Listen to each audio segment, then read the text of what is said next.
haulai ba'du rijal, hawa ni baadhi ya wanaume. Rijalun, kuna wanaume, la tulhihim tijaratun wala bay'un an dhikrillah, haziwashughulishi biashara, wa iqami salati wa itai zaka, na vitu hivyo haziwashughulishi kusimamisha sala wala kutoa zaka. Kwa nini? Anasema yakhafuna yawman tataqallabu fihi alqulub wal absar, kwa sababu anaogopa siku ambayo nyoyo zitageuka na macho yatageuka. Aya hii Allah subhanahu wa ta'ala anaelezea wanaume hawa. Abu Talha radiyallahu anhu, na yeye ni katika wanaume, anasema lan tanalu albirra hatta tunfiqu mimma tuhibbun, hamtofikia wema wa kweli kweli mpaka mtoe vile ambavyo mnavyovipenda.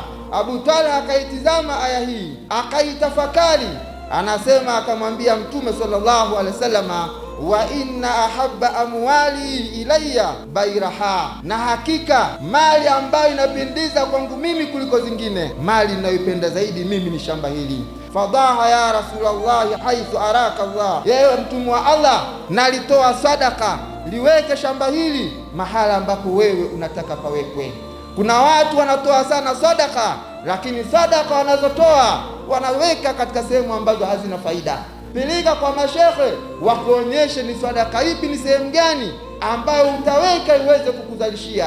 Wa ana ara an taj'alaha fil aqrabin, na mimi naona ni bora mali hii uiweke, uitoe sadaka kwa ndugu zako. Na hapa inaonyesha ndugu zangu katika imani, katika masala ya kutoa katika sadaka ambazo pia zilizokuwa bora ni sadaka umpe ndugu yako. Hawa ni baadhi ya wanaume ambaye ni Umar ibn Khattab radhiallahu anhu, katika nyanja ya uongozi. Kwa siku, kila siku anazunguka katika majumba katika nyakati za usiku. Je, raia wake wana tatizo gani? Akakuta kuna mama mmoja amewasha moto, kuna kitu, kuna chungu au sufuria, hakuna kinachopikwa.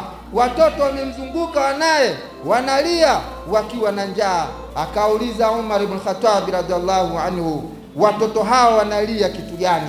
Aljuu ya Abdallah wal khalifatu naimun anna, anasema watoto hawa wanalia kwa sababu ya njaa, ewe mja wa Allah, na khalifa ametutelekeza.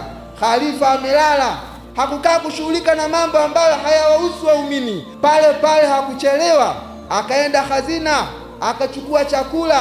Yule mtumishi anamwambia, ewe amira almu'minin, nipe mimi nibebe mzigo. Anamwambia, takilatika ummuk, akukose mama yako, utaweza kubeba mizigo yangu mimi siku ya Kiyama? Wacha nibebe mzigo wangu mwenyewe, hili ni jukumu langu. Alivyofikisha pale, Umar ibn Khattab akamwachia mama yule, akapika yeye mwenyewe. Umar ibn Khattab akawatengea wale watoto. Baada ya hapo akakaa pembeni huku akilia. Yule Aslamu ambaye alikuwa ni kijana wake anamuuliza, ewe amirul mu'minin, nini kinachokuliza? Kama ni majukumu umeshatekeleza. Akamwambia, inni tadhakartu qawla Allahi ta'ala waqifuhum innahum mas'ulun, nimekumbuka kauli ya Allah, wasimamisheni hao, hakika wao ni wenye kuulizwa. Mimi nafikiria nitakaposimamishwa mbele ya Allah subhanahu wa ta'ala niweze kuulizwa juzi gani niliweza kusimamia majukumu yangu. Na wewe ukitaka uwe mwanaume, fanya haya ambao walioyafanya.